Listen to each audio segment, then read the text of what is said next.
Jacob POV. Tumalikod na ako kay Kim at humakbang na palabas ang silid na iyon ni Kim. Muli naman tong niyang asar sa akin. Binabandera niya ang kanyang sarili sa akin.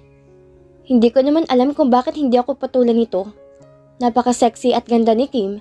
Malaki ang dibdib niya na bumagi sa flat niyang puson at kalakihang balakang. Maamo pa rin ang kanyang muka na napaka-ignorante. Kung ibang babae lang to, malamang isinunggaban ko na to.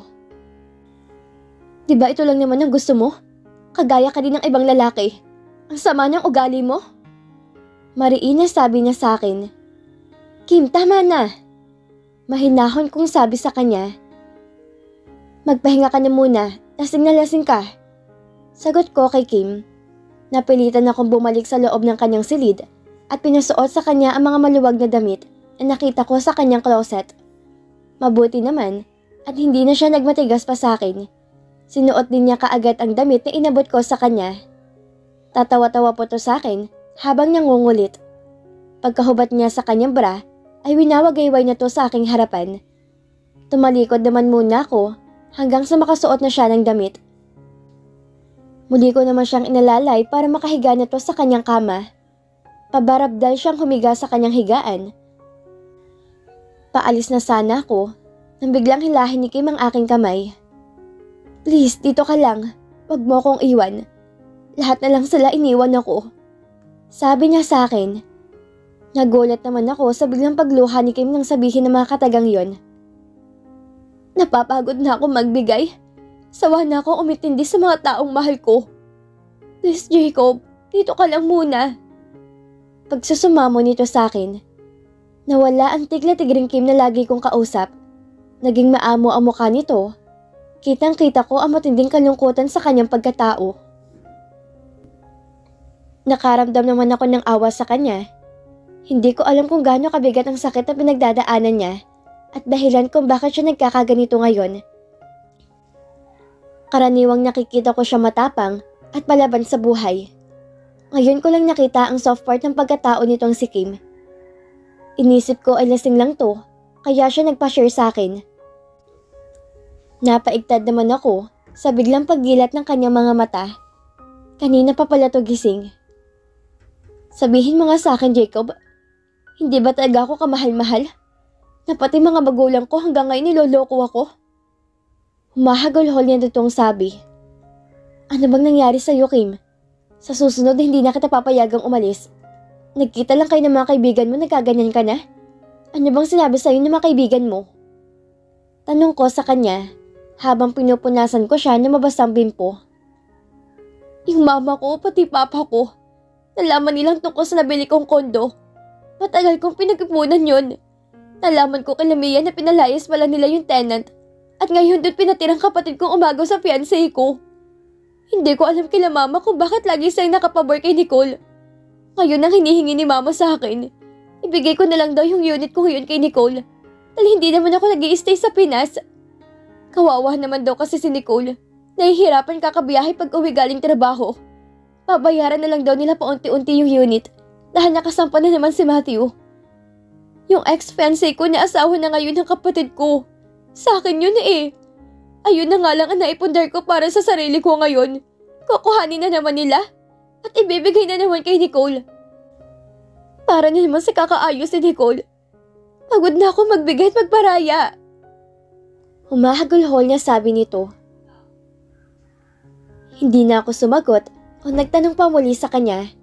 Inalo ko siya, hinahaplos ko ang kanyang buhok at tinatapik ang kanyang likodan. Hindi naman ako sumasagot sa mga tanong niya sa akin. Sa totoo lang, hindi ko alam ang istorya niyang buhay niya. Noon ang mahalaga lang sa akin ay makita to at mapapayag niya sumama sa akin pa uwi ng Cebu para maiharap kila mommy.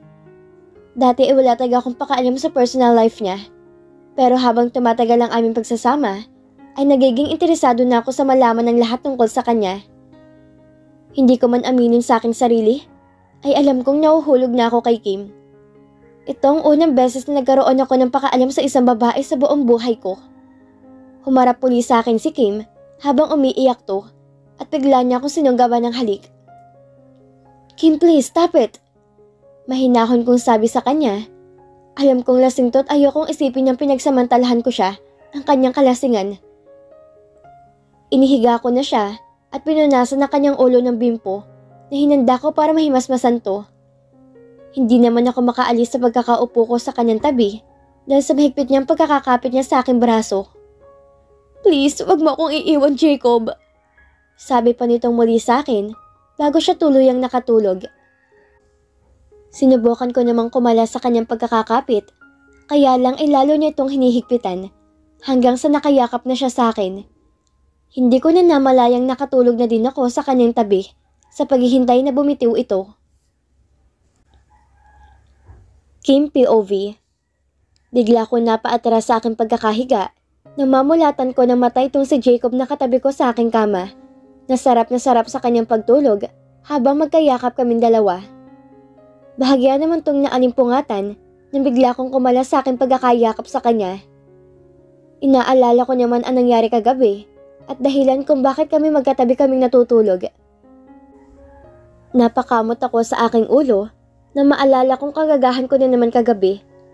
Pati niyang pinagsama-samang sama ng loob ko kay Jacob bago umalis ng bahay na yon at sa mga nalaman ko kay Lamia na ginawa nila mama sa likuran ko.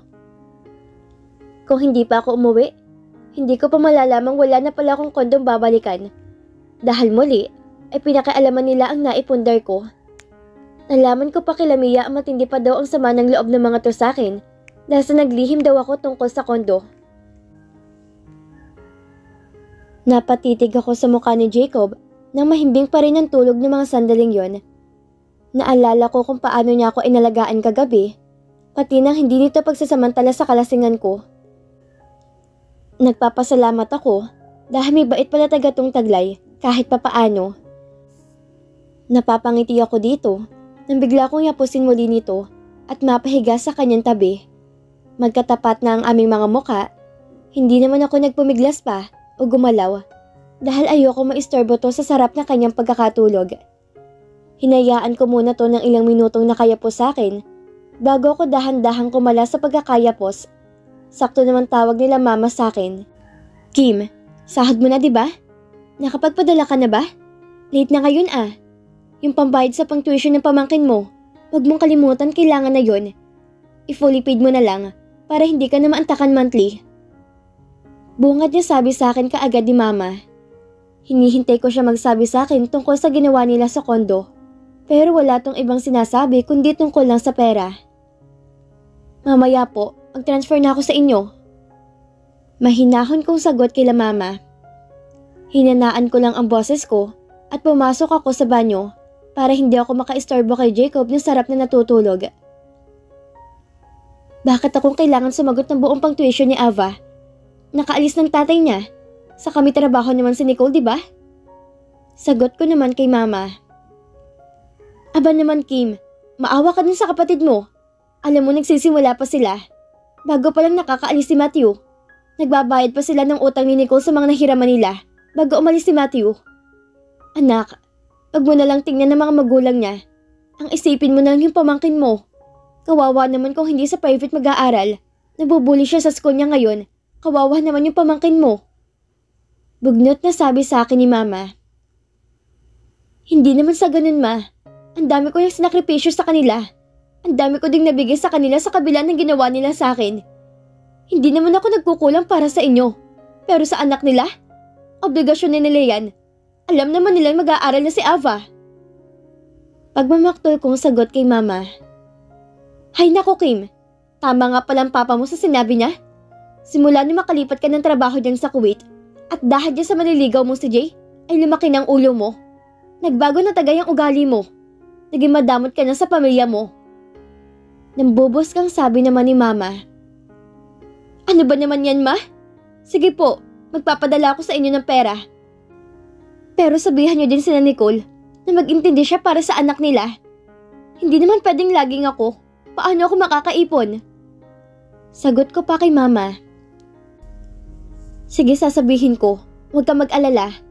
Kung meron lang kapatid mo, hindi naman yan hihingi sa'yo sa dami ng nasasabi mo lagi. Akala mo naman lagi ka nalalamangan? Yung panggawa sa garahe, isabay mo na din para isahan na lang. Sabi na naman ito sa akin. Napapaluhan na lang ako sa inis sa mama ko.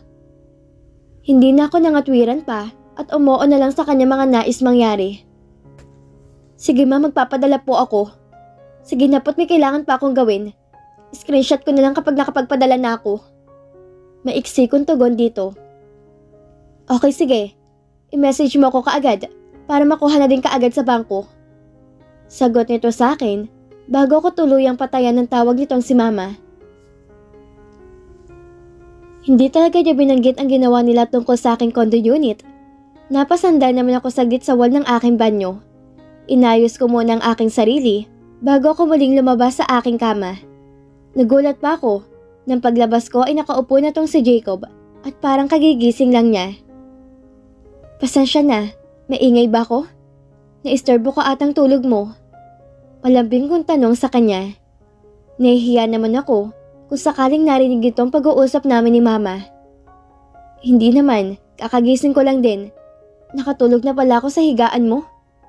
Tumayo na ito at nagpaalam na sa akin. Jacob, salamat kagabi. Pasensya ka na sa kadramahan ko. Sabi ko pa sa kanya. Wala yon. Maiksi niyang sagot. Saka dun sa ginawa ko kagabi. Nahihiya akong sabi sa kanya.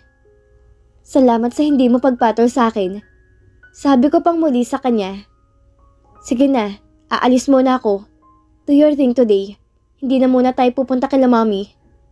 Mabait nitong sabi sa akin. Hindi pa man ako muling nakakapagsalita, ay lumabas na si Jacob mula sa aking silid. Ang bilis na nagdaan ng panahon, parang kailan lang nang dumating kami ng Pilipinas. Pero ngayon, ay 2 linggo na kaagad ang nakalipas. Natutuwa ako sa parents ni Jacob, lalo na sa mami niya. Halos araw-araw siyang bumibisita sa amin at palagi may dalang lutong pagkain para sa akin. Lagi nilang hinihirit ang bilisan ang pagbibigay sa kanila ng apo. Napapangiti na lang ako sa tuwing ayun ng aming nagiging topic. Minsan napapaisip na ako kung ampo lang ba tong si Jacob. Napakalayo kasi ng ugali nito sa kanila. Itinuturing din nila akong parang tunay nilang anak. Ang daming bagay na ginagawa nila mami na hindi ko naranasan gawin sa akin ng sarili kong mga magulang. Kapag sila mamang kausap ko, wala nang bukang bibig kundi ang tungkol sa remittance ko sa kanila. Kapag naiisip kong 2 taong kontrata namin ni Jacob, ay nalulungkot din ako. Kasi kasabay ng pagtatapos na aming pagsasamang magandang pakikitungo sa akin ng mga magulang nito.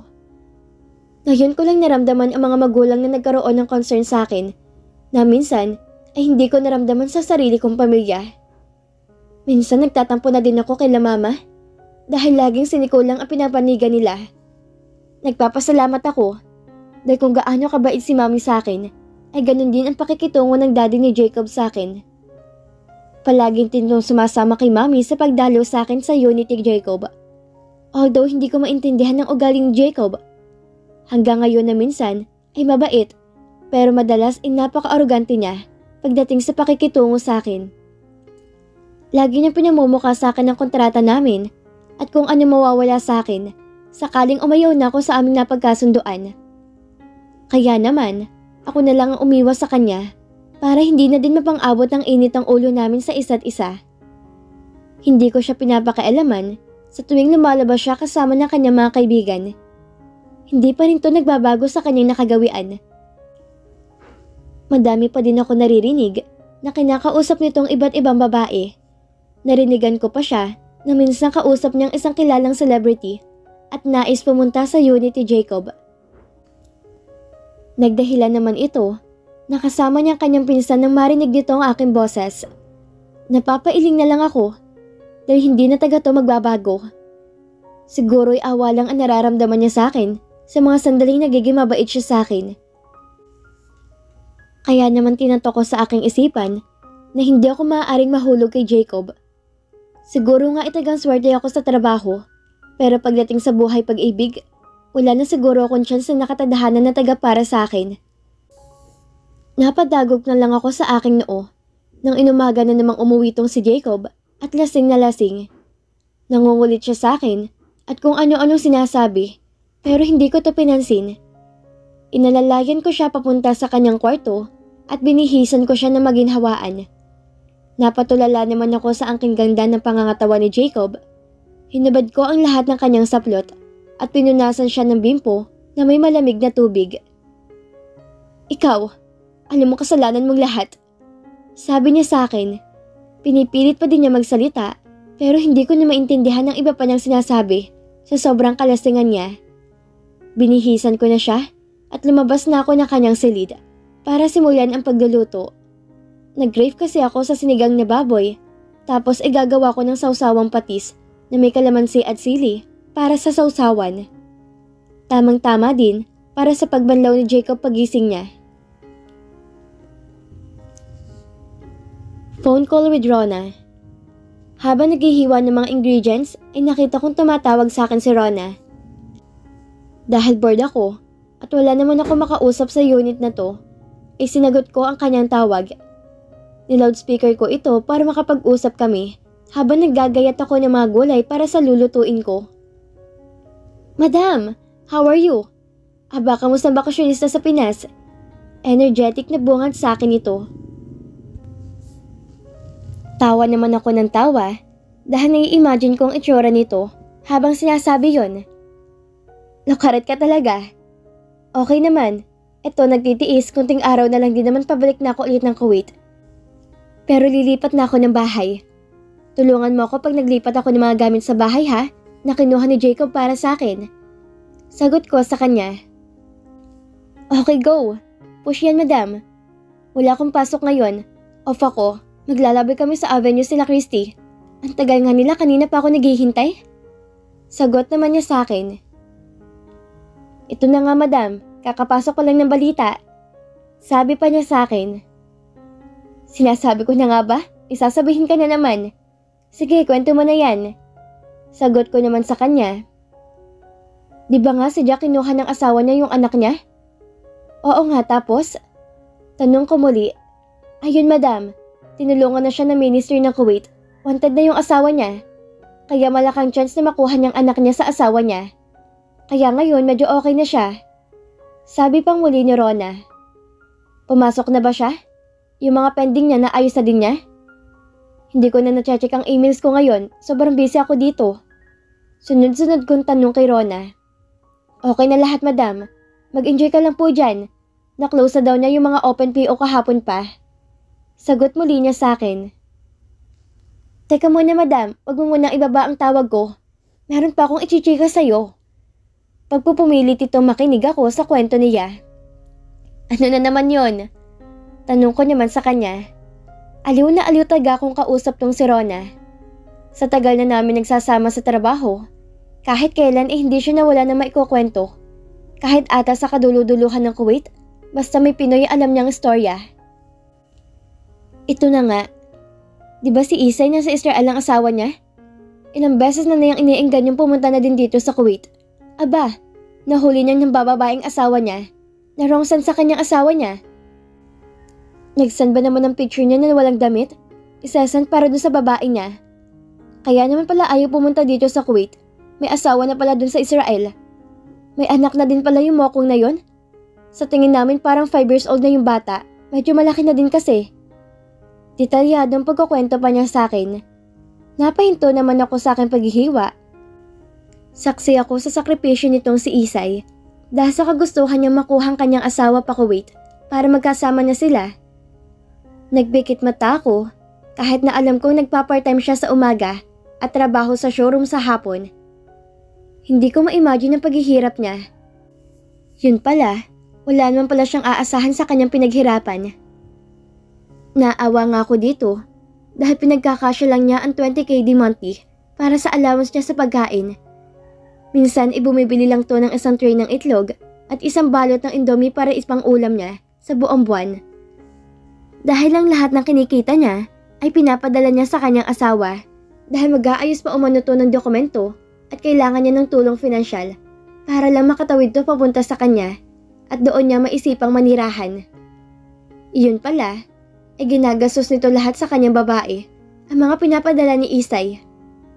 Napag-alaman pa niya na hindi man lang pinagdadalhan ng kanilang mga anak sa Pinas.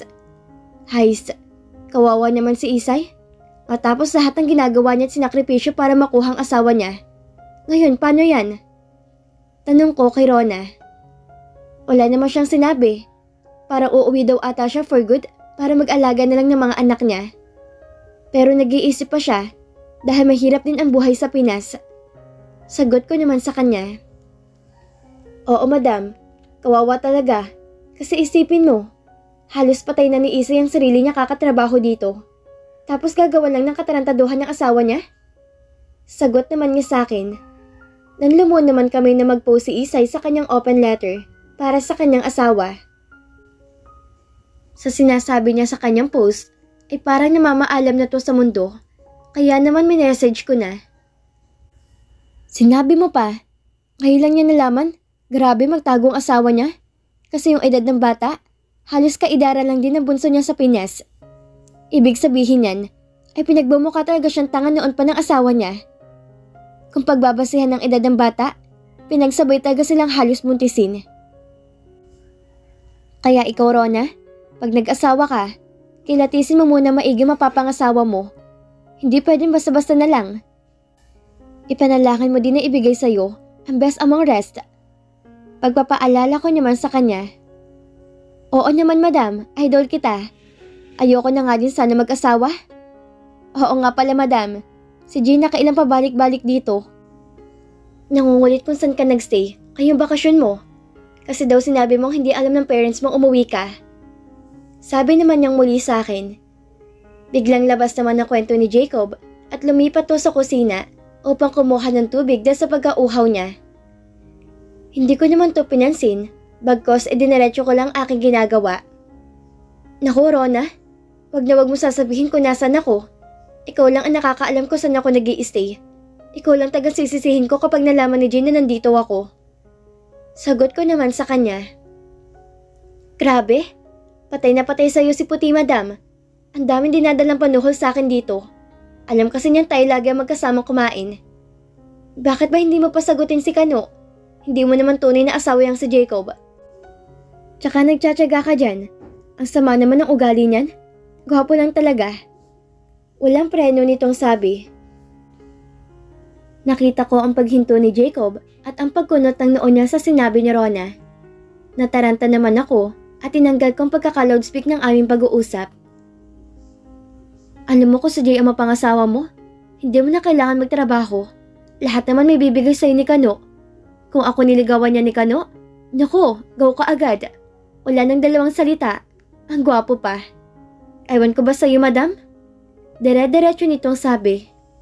Sige na, Rona. Sa susunod na lang ulit tayo magkwentuhan. Tapusin ko na din tong ginagawa ko.